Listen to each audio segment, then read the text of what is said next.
Good afternoon. We're not yet into the evening. The Committee on Finance and Taxation, General Government Operations, and Youth Development now convenes this hearing. In accordance with the Open Government Law, public notices for today's proceedings were sent to the media on April 7, 2016, and again on April 12, 2016. For the record, today is April 14, 2016, and the time is now 5:30 in the afternoon. The committee will hear and accept testimony, both oral and written, on the following items. On the agenda, we have Bill 282-33, an act to add a new subsection 71114 to Chapter 71 of Division 3, Title 11, Guam Code Annotated, to establish a withholding assessment fee for a non-resident person to capture the 4% equivalent of the business privilege tax on contracts awarded by the government of Guam for professional services. We also have Bill number 289-33, an act to amend subsection 5 to subsections 80109 of Chapter 80 of Title 10 Guam Code Annotated relative to authorize MAGA'LAHEN GUAHAN to enter into a line of credit, a direct loan, or alternative financing for the renovation of the Guam Memorial Hospital Labor and Delivery Ward, GMH Maternal and Child Healthcare MCH Renovation Project. We have also on the agenda the nomination of Raymond Schnabel to the Insurance Business Officer Representative position on the Guam Banking and Insurance Board for a term of 6 years. We have Odessa Martinez for the position of Real Estate Broker Member of the Real Estate Commission for a term of 4 years. Christopher Murphy, Real Estate Broker Member, Real Estate Commission for 4 years. And Kamya Durking, Member, Guam Board of Equalization for 4 years. I'd like to take a moment to acknowledge the senators who are present with me this evening. We have to my immediate right, Senator Frank Uggan Jr., to my immediate left, Speaker Wampat, and to her immediate left, Senator Dennis Rodriguez Jr. We're going to go ahead and make a quick adjustment to the agenda today in order to get our doctors back into their respective clinics or down at GMH. We're going to go ahead and have Bill 289-33 heard first tonight, and that is introduced by Speaker Wampat. I'll go ahead and yield the floor to her for her opening statement on the bill. Madam Speaker. Thank you very much, Mr. Chairman. Bill 289 actually is to amend an existing legislation, which is to do a renovation of the Guam Memorial Hospital Labor and Delivery Ward. However, there's been discussions with GIDA only to find out that there was some language in the existing bill that needed to be changed. So the very first thing we did is that on the Section S is that the first change that we did, and the concern was the language of total cumulative amount, which actually then would include the interest, therefore leaving the actual amount available for renovation then would be insufficient. The other is that indicating that $5 million would only be available after they've taken out the interest and principal. $5 million would be insufficient then to be able to do all 4 phases. So therefore, there was a need to, and the recommendation was then to delete the $7 million and increase it to 9.2 to meet all 4 phases of the hospital, inclusive of course, the legislation in which the Arts and Public Buildings and Facilities fee would also be included. The second amendment to the existing bill is the language in which it says to be used as securities, that instead of that, looking at other legislations that we have passed, is to continuously have it continuously appropriated by the legislature, inclusive of principal, interest, and debt reserve. The dollar amount as a debt service of $600,000 will remain. And then in order then to amortize based on $600,000 for 25 years, that then it would be able to yield $9.2 million. The last change was the language in which it says that should the interest rates drop even further, the language here was going to prohibit the government from going out to refinance. By deleting that language, now would allow the government or GIDA to be able to go and do that. So that, in essence, are the changes to the existing legislation to allow now GIDA to move forward in the RFP for the labor and delivery room. Thank you very much. Thank you, Madam Speaker. Signed up for Bill 289, we have Dr. Tom Shea. Please join us up on the table. I'm sorry, we have a Bradley, and I cannot make out the writing. Bradley Patrick, John Seidel, Risha, I'm sorry, I cannot, Wanilla, Peter John Camacho, Valerie Meno, and Dr. Beeling. You can all join us. If there's not enough chairs, just pull them all up and get everybody through.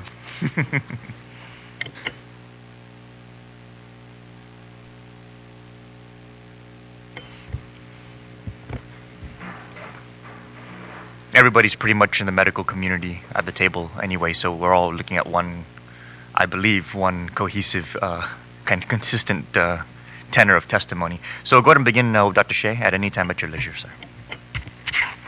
Well, first of all, thank you for scheduling it at 5:30, because that, if you schedule at 10 o'clock, we wouldn't be able to be here. Because the patients' demands are really busy in the morning and also in the early afternoons. Senators, first of all, let me thank the entire 15 senators who have signed on to this bill. And I think this is way overdue. I mean, we've been working on this for the last 2 years. And every day I work with the nurses here, and we work very hard. And we deliver approximately, if we average it out, I would say about 200 to 250 babies a month at Guam Memorial Hospital. And I would say that's about 200 to 200 moms that comes through. So each mom carries a baby, not counting twins. We deliver, quite a bit, about 2,500 babies to 3,000 babies a year at Guam Memorial Hospital. And that number hasn't really changed at all. We're still the busiest place to give birth here. But every time a patient comes in, we have to move the patient in and out of the rooms 4 times, sometime when the pain is 10 out of 10.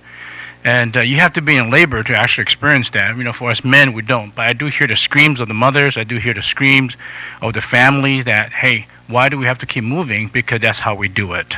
And it's been going on for the last 24 years. It hasn't changed. So we have to raise the bar. I don't think women should be going through that in today's medicine, especially in obstetrics.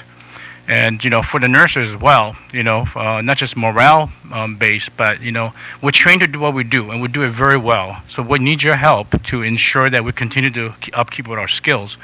And today, the standard is labor, delivery, recovery, postpartum. You go one step beyond that is labor, delivery, recovery, and postpartum. And that's all integrated into the plans. We spent close to $800,000 over 1 year in designing that. And that the blueprint, the design, the architecture, engineering design is already completed. And I want to thank Speaker One-Pack for identifying those funding for that. That's already done. And I know that Senator Nicolas, you wanted that to be done first, because I know you want everything to be counted and accountable. That's done, sir. That's done. And we spent hours and hours. You should have been. I should have invited you every time we meet. You would have seen the blood, sweat, and tears every time we go up there. And but that's done. And it's already presented to the governor. Gita has it, and it's ready to go. And all we need to do is make sure that, hey, there's no politics here. We just want to get this done for the mothers and the babies. This is the best investment that Guam is ever going to make for Gita. And that goes without saying. But without further ado, I've read through the bill, and it seems reasonable. I'm not a financial guy. You would have to, Mr. Schnabel, who's going to be appointed here today, ask him about, hey, was this feasible? I'm sure he's going to agree, because this is the best investment. But I think at the end of the day, the question comes to ask is that, well, and I know the criticism coming from Senator St. Nicolas is that, well, why do we're going to build this out and we're going to sell it? I think it would be reasonable.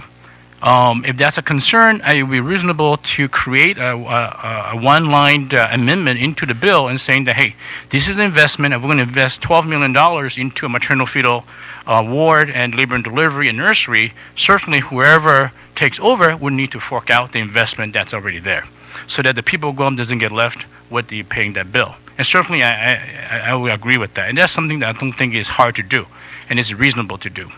Other than that, Dr. Seidel is our OB chair. Let me just introduce everybody. Dr. Seidel, he's our OB department chair. Bradley here, he is our anesthesiologist, our CRNA. And then we have Dr. Billing, who's the president of the medical staff. Valerie, who's a head nurse in labor and delivery. And let me introduce Risha. Risha is a recent graduate from nursing school. She's only 23 years old. She's our youngest labor and delivery nurse. So she's here advocating as well for our mothers and babies. And returning to the table here is Mr. Peter John Camacho. And he's there, the same room, Peter John, when you left. We haven't done anything to it. Oh, and we have another, Dr. Harasmi is our anesthesiologist who does a very good job in taking away pain for epidural for our mothers. So this is your team, and we're here asking for help. So I'll turn it over to Dr. Seidel.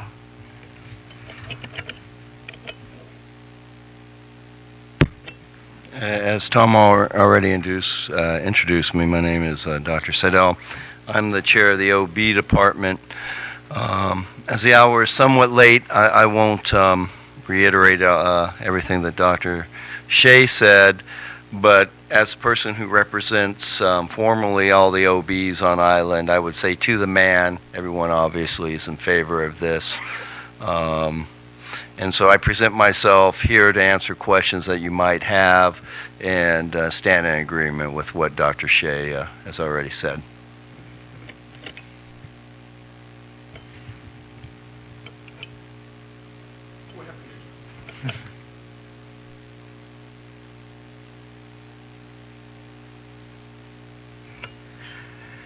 Senators, thank you very much for taking the time to hear this very important bill. As Dr. Shea has said, this has been a work in progress for 2 years.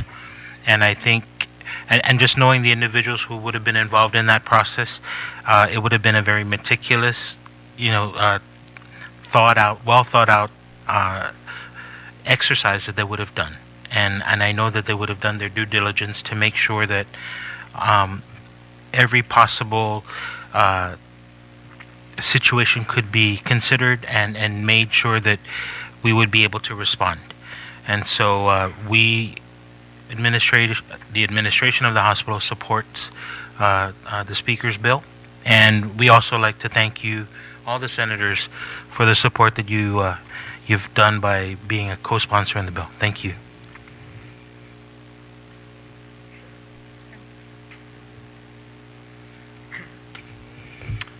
Well, yeah, I'm Chris Beeling, or Friedrich C. Beeling. I'm currently Chief of Staff at the Guam Memorial Hospital, and I'm also extremely thankful for this bill. I'm extremely thankful for the energetic speaker who has worked tirelessly to make this happen and get us to where we are.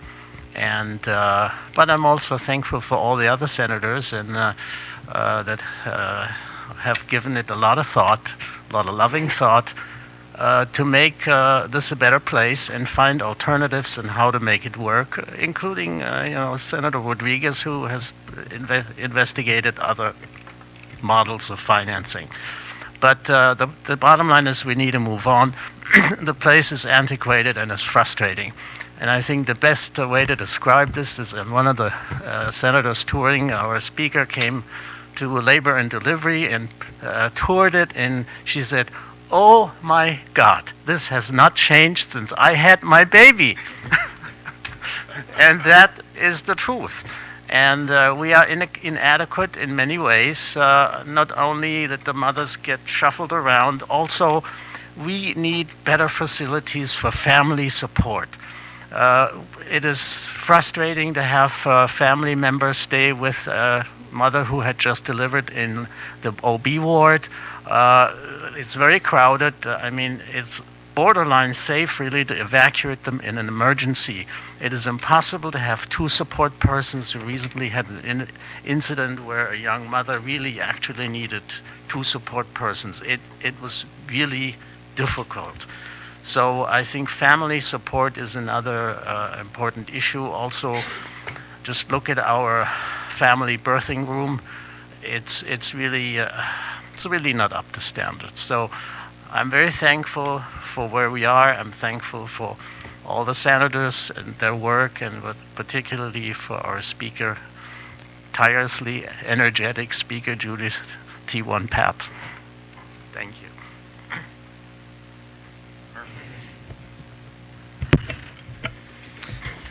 I'm Bradley Patrick. I'm a nurse anesthetist in the OB anesthesia department. I do the anesthesia for C-sections, labor epidurals, things like that. I came from the States in August. I've traveled the world doing high-risk OB and OB things. I haven't seen an OB department like this in over 10 years, where moms are moved once they're fully dilated to 10, they have to get on a stretcher, move down the hall, go into an actual delivery room. It's so antiquated. I could actually put this into my doctoral thesis if I was still doing that, and say how wrong it is. Places in Africa have better OB facilities. And so it was quite shocking to come here and see that. So I'm very glad to see this bill, and hopefully this bill can put this OB department in the 21st century where it actually needs to be in, where we can have labor delivery, recovery, and postpartum rooms.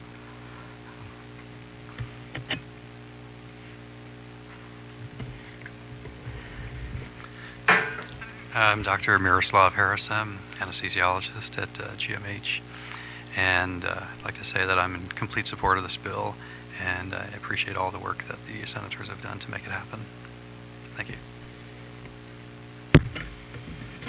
And we're open for questions if you have. Thank you, Dr. Shea. First, for the record, I wanted to also extend my thanks to the Speaker. When this matter was first brought to the legislature over a year ago, it was presented in the traditional way where they were expecting to develop the plans and at the same time secure the financing all in one fell swoop.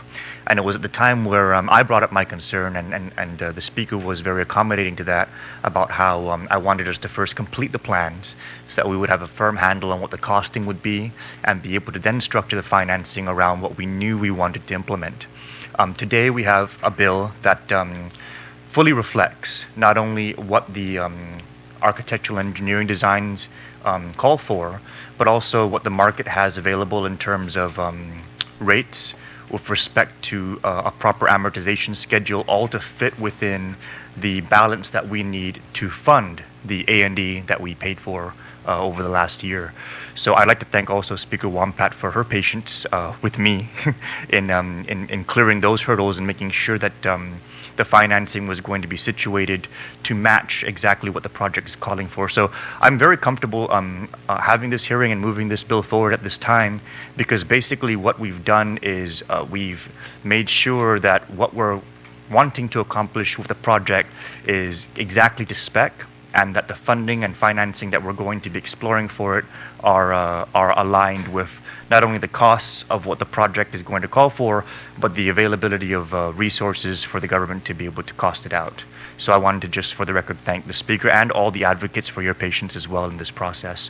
I do know that we have some testimony in from Gita, so I would also like to again yield the floor to Speaker Wampat to go ahead and read into the record the testimony from the Administrator of the Guam Economic Development Authority. I need to go pull it out. Okay, wait 1 second. Okay. This is, I had just received this before I came in. And it's from Gita, from J. Rojas, the Administrator. And he reads, Hafaday, Chairman Rodriguez, and members of the Committee on Health, Economic Development, Homeland Security, and Senior Citizens. The Guam Economic Development Authority would like to express that we are standing in full support of the intent of Bill 289-33 for the renovation of the Guam Memorial Hospital Labor and Delivery Ward. Guam Memorial Hospital and its facilities have served our island community for over 60 years, rendering some of its amenities obsolete. As Guam's primary hospital, GIDA finds it necessary GMH undergo renovations in order to accommodate the future needs of our island. The passing of Bill 289-33 would enable the government of Guam, GIDA, GMHA, to strategically finance one of its most crucial units as it affects the health care and wellness of our newborn children. The borrowing authorized in Bill 289 in combination with the $3.5 million Governor Calvo requested from the Office of Insular Affairs will provide for the full amount required to make the appropriate renovations complete with the purchase of dire needed equipment. Due to the manageable size of this financing, a subordinate lien of the 3% BBT will be sufficient in securing annual payments.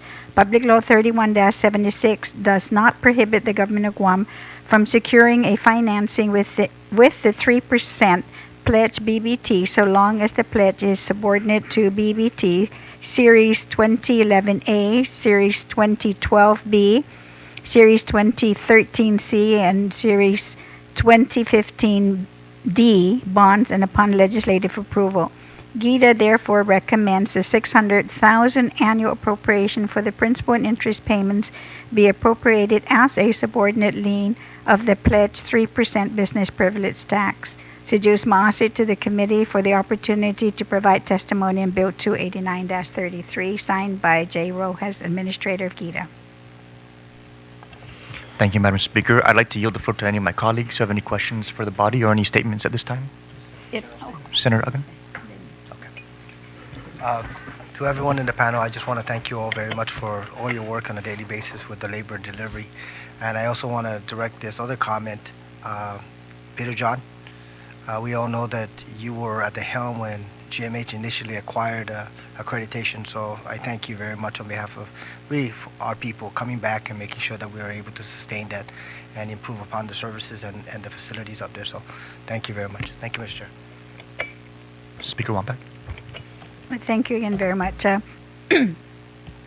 I know 2 days ago there was that announcement that the Department of Interior, which is the Office of Insular Affairs, basically made an announcement that there's going to be $6 million that was going to be given to Guam. Out of that $6 million, $3.5 million, and the language is to renovate the hospital's labor and delivery unit and to purchase new furniture, fixtures, and equipment in order to upgrade the services provided by GMHA to the people of Guam. And I know when I met with the doctors, and the concern was that, yes, although we are going to renovate the facility, of course, equipment is important to have as well. And, you know, here's 3.5, which could also, actually, it's above what is, you know, now needed because it's, I took it to the level of 9.2, factoring all the different phases to make sure that there was adequate, you know, monies now to do all the phases, the scope of work that was provided by Mr. Weiss, the RIM engineer, architect and engineer. And in addition, then you don't need to worry either, or the government then to have to go out and find that 1% that, you know, was through legislation that requires now that it be provided to GUAHAN. So with that total amount was 9.113, but we rounded off to 9.2. So that there you have some leeway for some equipment at the time. Knowing, of course, now that that's available, then that is something you need to be able to plan for, you know, in addition now, so you'll be able to get the equipment that you're going to need. I just really would like to also allay the fear, you know, of the chairman as well, in terms of the position that we're taking with the hospital. It is our hospital, our only one hospital, and I stand with him as well to say is that GMH is not for sale. And I know that the legislature has taken a very strong position at one time, and that is something, of course, I'm letting the chairman know, is that when we were going to do a rebuild of JFK, we basically, one of our senators had introduced legislation saying, because the community was clamming out there by saying that's prime property, commercial property, we can get more money, let's relocate JFK. And this legislature took a position and said, no, we will not, and it's not for sale. And definitely that has been done and it can be done. So I know you doctors are concerned about that because it is the hospital's primary moneymaker. And, you know, we don't want to compromise that by selling it out or privatizing it, you know, so I definitely support that. And of course, as the doctor had mentioned, is that's true. My first surgery was when that hospital was taken over by the government. My father was in Congress at that time, who convinced Congress to buy that hospital from the Catholic Medical Center then to the government of Guam. And I had my surgery there, my first surgery there, 1976. Then gave birth in 1980, 1987, and last year my daughter just gave birth as well, C-section. So you're right. Well, I'm not telling you how old I was. I was just fresh out of college at that time. But anyway, but you are right. The hospital really is very old. It hasn't changed when I visited and toured the hospital. And thank you, Dr. Schaefer, for bringing us there. And, you know, it's long overdue. And you are right. My daughter had to be transferred 3 times as well. and the situation that you had, which was so unfortunate that my office got involved with. But even in that small room, you know, 2 people couldn't fit in there with, of course, the mother, much less even the baby. So, you know, we went through that experience ourselves and, you know, felt for the parents of that child also who gave birth to a child. So you have our support. And thank you very much for being very patient with the government. I know the government's very slow, but, you know, we try. Thank you. Senator Rodriguez. Thank you very much, Mr. Chairman. And first of all, I want to acknowledge, and everyone has recognized the work of the Speaker. And I want to say that, Speaker, you've really been an advocate for this. She worked very hard in making sure we get to this point. So I want to thank you very much, Speaker, for that. I want to also thank Gita for working very closely with my office as well in ensuring that what was brought forward to the Speaker was able to accomplish what we need to do and to finally get this going. Of course, to the doctors here, although you know you have different ways of getting your message out and wanting to do this. I know it's all for the mothers and ensuring that we get a better facility for our moms and our babies. But Dr. Shea and Speaker kind of touched up on it. If anyone out there, or even in this table here, gives you that idea that the hospital is for sale, they're lying to you. They're lying to the people of Guam, because GMH is not for sale. The recent bill that was signed into law is really a start to move into that public-private partnership. Before the hearing, you approached me and said, let's look at partnering with a provider that really serves our community. And so we know that these are all options that we have to explore.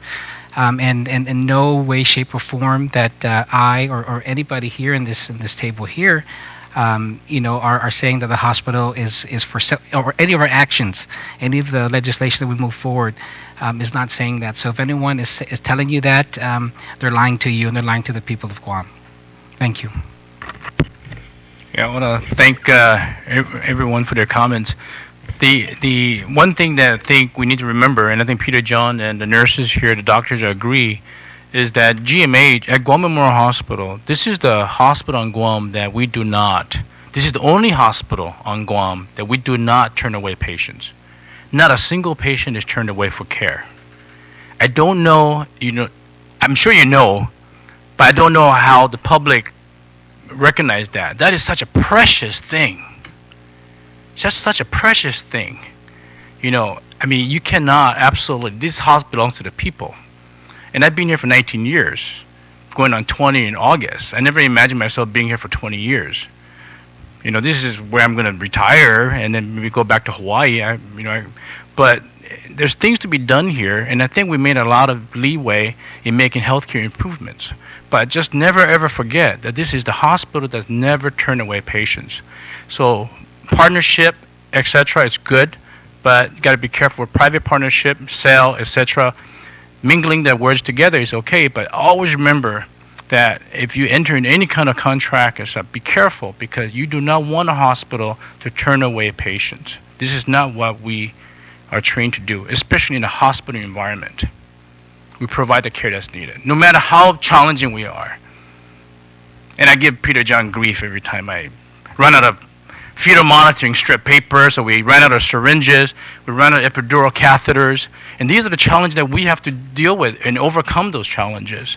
But I think if we can move forward and get this renovated right away, as soon as possible, I think it'll be a better day for the future generations of Guam. And those are your mother and the babies that we're going to give birth. So I don't know when this bill is going to go on the floor for a vote and the governor is going to sign it, but if anybody has the power to call a special session, and it just moved on. I'm the impatient one, because I carry the voice for a lot of the mothers, because I deliver the most babies on this table. But Dr. Seidel also delivered lots of babies along with Dr. Billing. But I think it's important that know that I'm very impatient when it comes to mothers and babies, because they're impatient. Because I can't stand them fully dilated, and we've got to transfer them from one table to another table. That's horrible. That's inhumane. Well, Doc, I'm calling session on the 21st next week. Oh, good. And I'm going to request that the chairman then prepares the committee report and place it on the agenda next week. Good. I'll get you coffee again. Thank you. Thank you, Dr. Shea. So just to clarify what the committee is going to do with Bill 289, we're going to include a provision in here as requested that would require that if there were any privatization of labor and delivery that would affect the division, that it would require the assumption of any outstanding debt and a compensation to the hospital for any incurred expenses that were financed. So we'll include that provision in there. And then I just wanted to clarify, just so that it's very clear that we're not tangling issues here, because we have some other issues that are in the communities in front of the community right now. And that is that this particular project is a unique project for two reasons. One, it was initiated over a year ago. We've already invested 10% of the project cost in the architectural engineering, and so all we're doing now is we're following through with what was already initiated over a year ago. And two, labor and delivery is a profit center in the hospital. And so any sound investment would require that we are actually investing in a profit center. So we're actually putting money into something that hopefully is going to generate a higher rate of return for the organization and for the people of Guam. And so with all of those caveats, I'm very comfortable not only working on the bill and getting that amendment put in there, but definitely, Madam Speaker, meeting your deadline and reporting this out for session on the 21st. Okay, so that will go ahead and conclude. Dr. Shen? Yeah, thank you very much. And I was going to make one that I want to announce I don't have any conflict of interest because this GMA doesn't pay me a dime. I just want to make sure I put that on record. All right? Thank you very much. So we'll go ahead and conclude the hearing on Bill 289-33. I'd like to thank everybody for making the time to be here tonight for their testimony. We'll move on to the next item on the agenda. We'll go ahead and tackle the appointments that we have this evening. First on the agenda, we have the appointment of Mr. Raymond Schnabel to the Insurance Business Officer Representative of the Guam Banking and Insurance Board. Thank you, Madam Speaker. Okay, I'll see you later. Mr. Schnabel.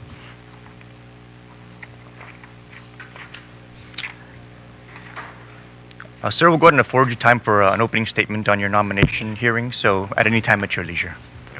Thank you, Mr. Chairman. It's an honor and a privilege to appear before you again for the as a governor's nomination for the Insurance and Banking Board. My name is Ray Schnabel, and I appear before you today as I did 11 years ago when I previously served on the Insurance and Banking Board. At this time, I now have 30 years of insurance experience. I also serve as the chairman of the Insurance Association of Guam, and I've held that position for 3 years. And my experience of those 30 years has been split between the property and casualty side and the life and health side. So I have experience on both sides of the industry. Anyway, I stand here to answer any questions and seek your favorable consideration. Thank you, Mr. Schnabel. You definitely have a long professional background in the insurance industry. The only question I need to ask as chair with respect to that is the issues of conflicts of interest with respect to any duties you might have on the Insurance and Banking Commission and how that might affect your ability to serve. Do you have any statements that you'd like to put on the record with respect to that? How would you handle any potential conflicts of interest? Well, I think the structure of the Insurance and Banking Board was formed with conflict of interest in mind. Three members of the board are from the banking industry, and 3 members of the board are from the insurance industry. So it's hard to have members on this board without any conflict of interest. I think that's the way the board was structured, so that the interests are balanced along the members of the board. I think we had the composition of the board made up that way so we can make sure we have the industry experts such as yourself on the board. But in the event that there were to be something that comes before the board that may materially benefit your specific business interest and give you a potentially unfair advantage over any other competitor, would you recuse yourself at that time? Oh, absolutely. Okay, we just got to make sure we get that on the record. But you are correct. The composition of the board does include the actual requirements of those specific professionals. And so it does create a very unique regulatory entity in that the very professionals who are in the industry are also the ones who are regulating it. So it just requires us to be very diligent on how we recuse ourselves in the event that we have any of those potential conflicts. We do have some testimony here in favor of your nomination. We have one written testimony submitted by, I believe it's Mariessa Uggan, who is the vice chairperson of the Insurance Association of Guam. And we also have signed up to testify in favor of your nomination, Mr. Art Ilagan. Art, you may join us and present your testimony. Do any of my colleagues have any questions for Mr. Schnabel? No. Sure, Senator Uggan. Thank you very much, Mr. Chairman. Mr. Schnabel, thank you for extending yourself for 11 years and your desire to continue to extend yourself an additional 4 to the people of Guam, especially with the level of expertise that you bring to the table. I think that the chairman's question with regards to any potential conflict of interest, I'm sure that you may have encountered 1 or 2 circumstances or situations over the course of the last 11 years that you have had to step away.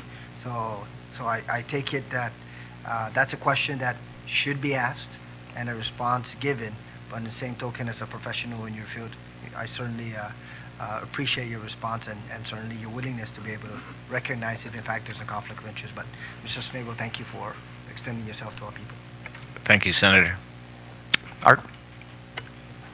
Thank you, Senators. My name is Art Ilagan. I'm the Insurance and Banking Commissioner. I'm here to testify in favor of Mr. Schnabel. I've known Mr. Schnabel since when I was director. He was a member of the board, but I know his family through his brothers. I was looking at his application, and he graduated in 1979. He called me old.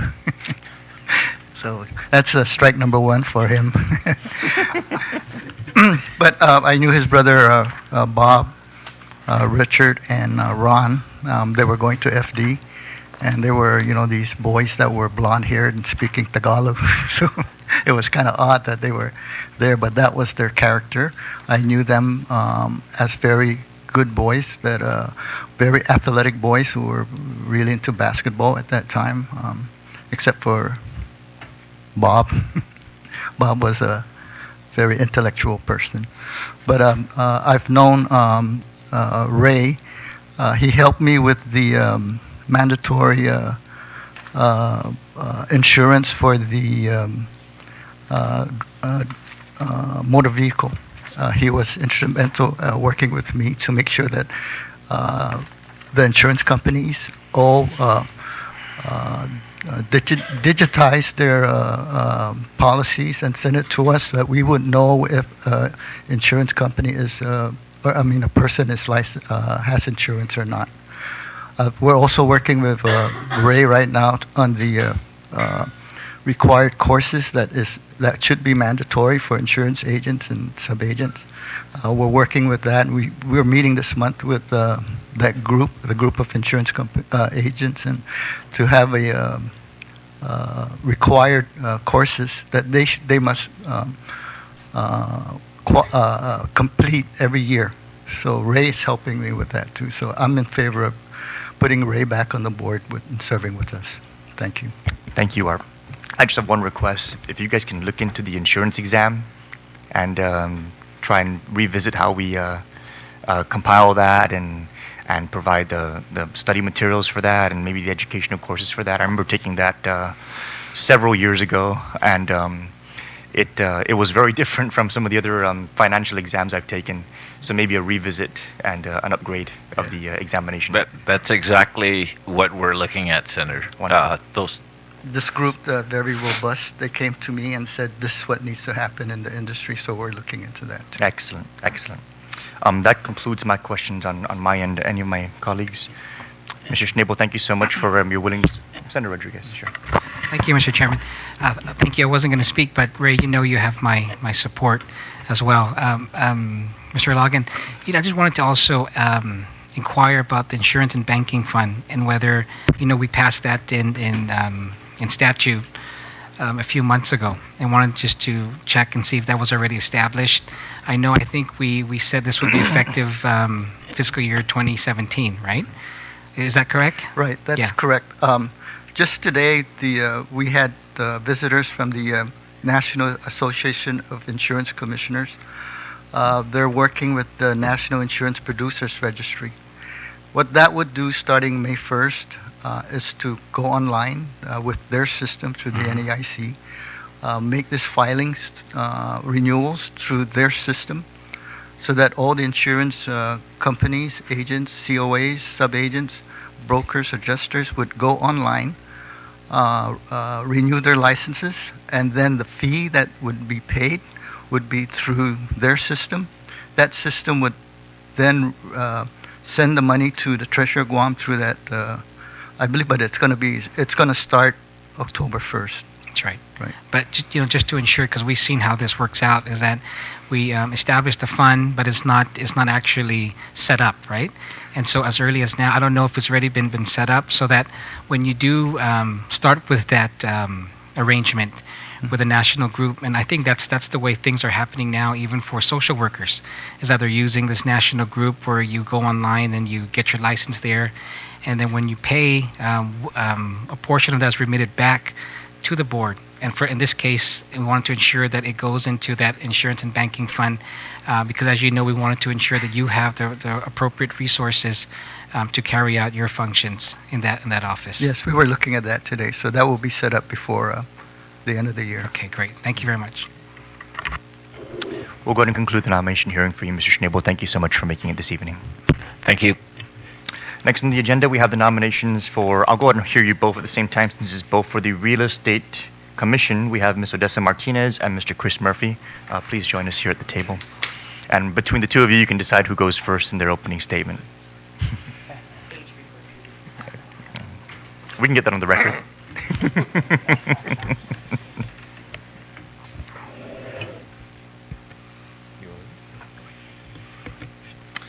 Good afternoon, Mr. Chairman, Senator Uggan, Senator Rodriguez. My name's Chris Murphy. This is Odessa Martinez. We're both here for our renewal confirmation to serve as members of the Real Estate Commission. We were appointed about 8 months ago for our first session. And during that period of time, we took the opportunity to look at the existing real estate laws on Guam, which when we addressed you previously, we indicated that there's a lot of antiquated, outdated, inappropriate real estate laws on Guam. And with the advent of the military buildup, development, and those kinds of things, it makes sense for Guam to come into the 21st century and have really workable real estate laws in place where local residents can feel protected and benefit from, and then investors and off-island people can come here and be assured that they'll be treated properly and fairly in terms of their investment opportunities. So with that in mind, we've started reviewing the real estate laws, specifically Title 21, and we've gotten through 3 sections of it already, and we've actually gone out to the stakeholders already with drafts. The Guam Real Estate Association of Realtors, which is pretty much on board right now, the Banking Association, appraisers, insurance companies. So what we want to do is make sure that all the stakeholders that are involved in this process, are aware of it and have input into it, so that when we do approach your body, we'll have something that makes sense and is supported by all those who are involved in the process. And I think you'll find that a lot of these things that we're going to try to introduce will make sense and work out and even create more income opportunities for the government. Just like you said, for the your insurance exam previously, we're looking at alternative ways of conducting the real estate licensing exam. I just renewed my license in Hawaii last 2 days. I did it totally online late at night. I didn't have to do anything except buy my online course, take it, and then the school goes to the school sends it to Hawaii Revenue and Taxation Department, and then they send me a certificate that says I'm approved for 2 more years. So we'd like to get those kind of things implemented into, the island system here, where it'll make things more efficient and profitable for the government in general. So we're looking forward to being able to continue our efforts along those lines. Thank you. Thank you, Chris. Odessa will go ahead and just have your opening statement as well. Good evening, Senators. Thank you for having me here this evening. I'm Odessa Martinez, here for nomination again for the Real Estate Commission. As Chris had mentioned, we have been starting the process of improving and getting some input regarding some of the outdated laws that affect Guam real estate law. In addition to, as you mentioned, with real estate exams, insurance exams, we really want to look in making better education available to real estate professionals on the island. They have very limited resources to take continuing education and just to better their skills within the industry. So we want to look at giving them more options when it comes to renewal or just simply to improve their skills. The other major thing we've been trying to tackle is landlord-tenant law, which has been lacking for a long time, something that needs to protect both tenant and landlord. So that's one of the things that we're really looking forward to improving on the island, and I look forward to working with your body here and getting some of these things updated and improved for all the people of Guam. Thank you. Thank you very much. When we confirmed your initial nominations roughly 8 months ago, it was with a lot of anticipation, and it has definitely been very fulfilling these last 8 months to observe both of you on the commission taking a very proactive role in making sure that its intended purposes in the law are actually being effectuated with the new proposals that you guys are coming up with. So I'm very interested in moving forward your reconfirmations, keeping your work going, looking forward to seeing the final product. But very grateful also that you're working with all the stakeholders as you guys begin developing it. Every now and then we run into commissions that buck heads with the stakeholders that they work with. But in observing the way both of you have been handling your tenures, it's just been a very pleasant experience as a chair. So I want to thank you for not only the work that you've done, but for willing to continue it in this continuation capacity. And we will be moving forward your confirmation in the next legislative session. Do any of my colleagues have any questions or comments for these two individuals? Just a quick silent question in regards to proposed rules and regulations. Do you have any particular timeline that you're working on? Because I know you're including many of your stakeholders. I think right now, excuse me, we've been working, with kind of compiling all the information and the changes that we want to introduce and propose to you. We have been waiting for additional appointees to the board to help us sort through all of this, and I think we have just recently gotten a couple new appointees, so I think that'll make it easier to complete the items that we're working on. I think we've done quite a bit of groundwork so that when we can get the full body in place, then I think things can happen, on a more rapid response. We've met with the Guam Association of Realtors. We've given them several drafts that they've come back and forth with us on, and for the most part, we're all in agreement. And granted, they're the biggest body of real estate licensees on Guam, but there are a lot of people that have real estate license on Guam that aren't part of the board of realtors. So, we want to make sure that all the laws of the land apply to everyone and not just one group of people, so that we need to have all the other stakeholders, put in their input and response and criticism and critiques to, what we're proposing. But we're trying to do all the legwork ourselves and give it to the other people so they don't have to go out and do the work. So you're saying more or less it's a bit preliminary in terms of providing a time frame. And I only ask this because I believe it was mentioned in one of your testimonies in regards to the impending military buildup.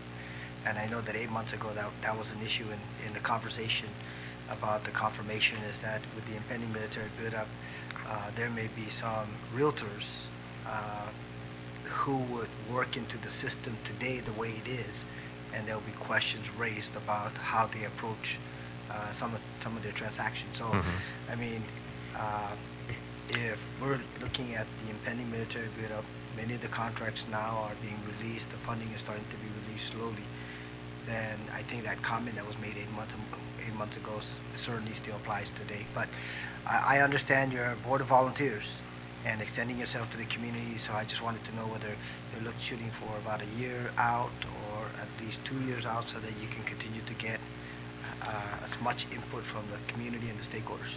I think our biggest hurdle, like I said, we've done a lot of the groundwork between the two of us, but as long as we can get the right number of people on the board so we can actually meet, we formally haven't met yet.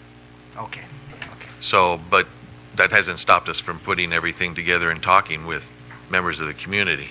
So I think once we can get at least 5 people on the commission, then we can, move forward at a more rapid rate, because then we're actually working as a commission at that point in time.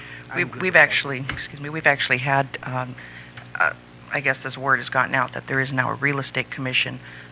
In the past several months, we've actually had people within the community, homeowners, renters, approach us on how they can obtain help on questionable actions that happen to them.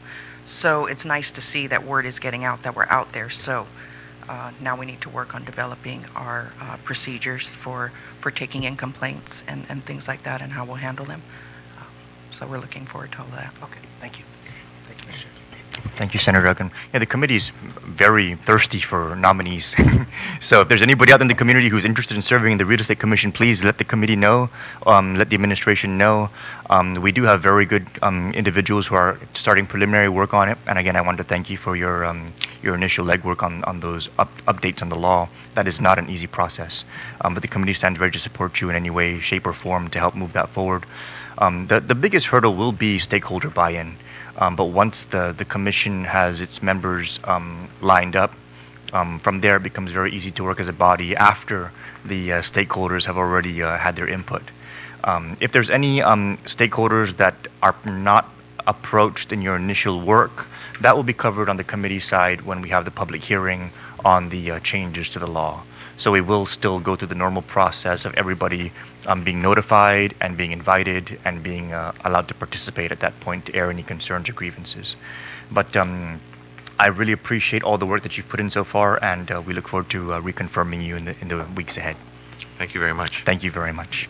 We'll go ahead and conclude the nomination hearings for Ms. Odessa Martinez and Mr. Chris Murphy to the Real Estate Commission, and we would like to now invite Ms. Camia Durking to the table for her nomination hearing for the Guam Board of Equalization.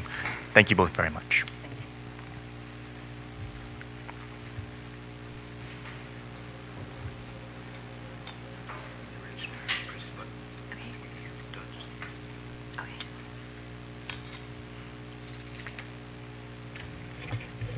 So when it's red, it's off, right? When it's red, it's on. It's on. Yeah. Thank you so much, Ms. Durking, for your patience. You are the last agenda item tonight. Whenever you're ready, please begin. Good evening, Senators, and thank you for the opportunity to come before you again to request as a nominee back to the Board of Equalization.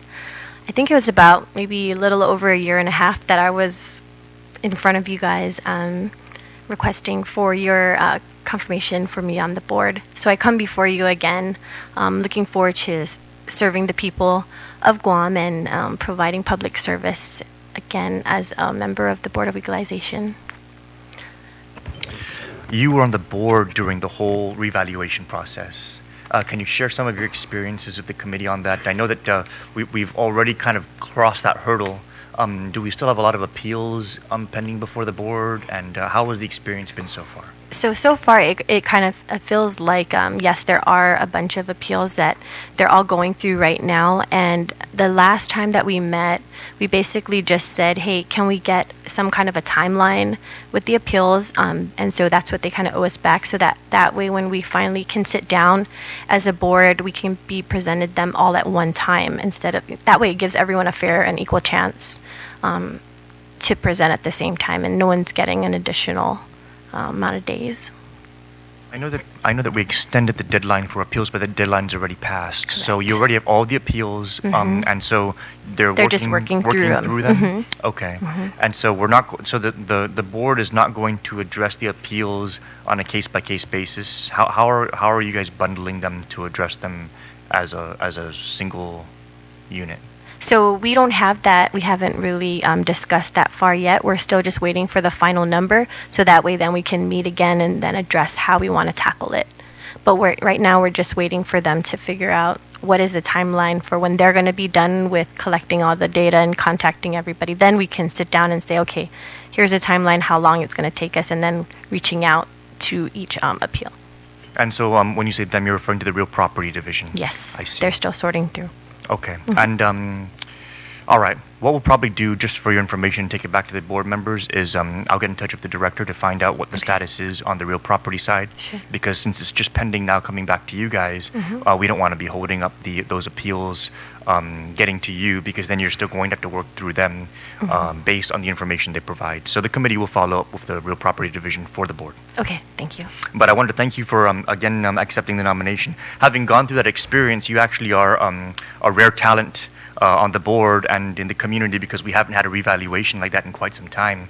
So not only am I grateful for you accepting the nomination for another 4 years, but I'm happy that will also include another revaluation period in the not too distant future. As that period comes up, the committee may need to come to the board to ask for your help in advocating for the resources necessary to fund the revaluation when that time period comes up again, because in the past it's been a funding issue, and that's why it's lapsed for so long, and we kind of want to move past that. But thank you, Ms. Durkin, for accepting this nomination. Do any of my colleagues have any questions or comments? Senator Rodriguez. Thank you very much, Mr. Chairman. Just wanted to congratulate you again on the renomination, and just like you've had my support back then, you have it still today. Thank you for your service. Thank you. Thank you very much. We'll go ahead and conclude the nomination hearing for Ms. Durkin, and that will exhaust all of the agenda items that we have for today's hearing. The committee will continue to receive testimony on the items heard. Oh, I'm sorry. My apologies. My apologies. I did adjust the agenda for to accommodate the nominations, but we do have Bill 282. My apologies, Senator Rodriguez. I'll go ahead and yield the floor to you at this time for your opening statement. Thank you very much, Mr. Chairman, for... Is that on, Sarge? Okay. Thank you very much, Mr. Chairman, for hearing Bill 282. Basically, this will assess a 4% fee on individuals, corporations, and others who perform work on Guam-related projects and who are not incorporated in Guam or who do not have Guam business licenses.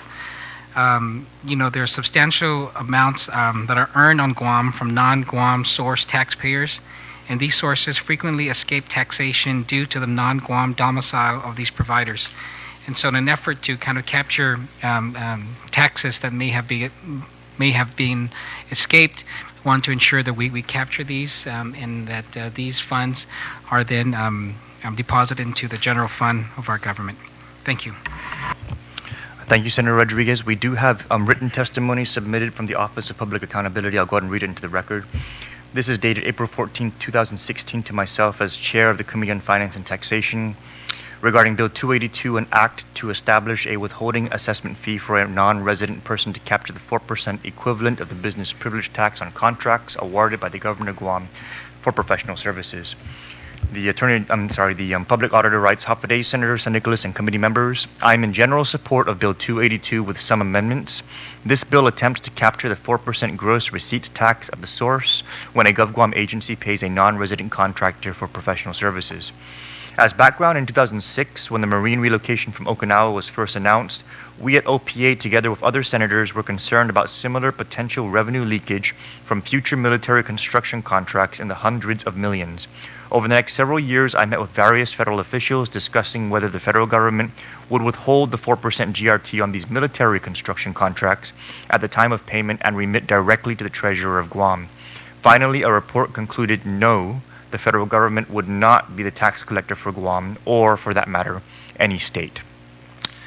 FYI, the Republic of the Marshall Islands has similar legislation to Bill 282, and it reads Part 6, Non-Resident Income Tax. Number 117, imposition of non-resident income tax. There shall be assessed, levied, collected, and paid a non-resident tax of 10% on the gross income earned by every non-resident person in respect of services provided or performed by such person relating to any client in the Marshall Islands. See attached. The tax is required to be withheld by any client, government or private, and is remitted quarterly using Form 093, also attached. Bill 282 would place the responsibility for withholding and remitting the 4% on the government agencies only. The Department of Administration, together with the line agencies, Department of Education, all the autonomous agencies, the Office of Public Accountability, the legislature, the judiciary, and any other government entity that has check-writing capability are the affected agencies should they have professional services contracts with non-residents. As this is a new tax requirement, the Department of Revenue and Taxation would need to develop the requisite withholding form for the government agencies to use and provide guidance. This will require time. Accordingly, Section 4, effective date upon enactment, should be changed to allow sufficient time for a transition.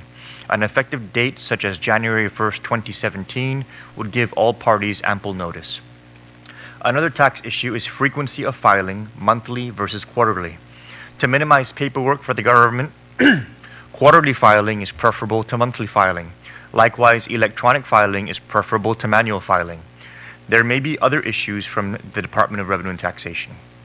While the amount of potential tax collection is not known, the FY 2014 financial audit of the government of Guam, excluding autonomous entities, reported GovGuam spent $159 million in contractual services. Bill 282 attempts to plug a perceived revenue leak and provides the collection mechanisms to do so. It also attempts to provide parity for professional services rendered by residents of Guam who pay 4% GRT and non-residents who may not be paying.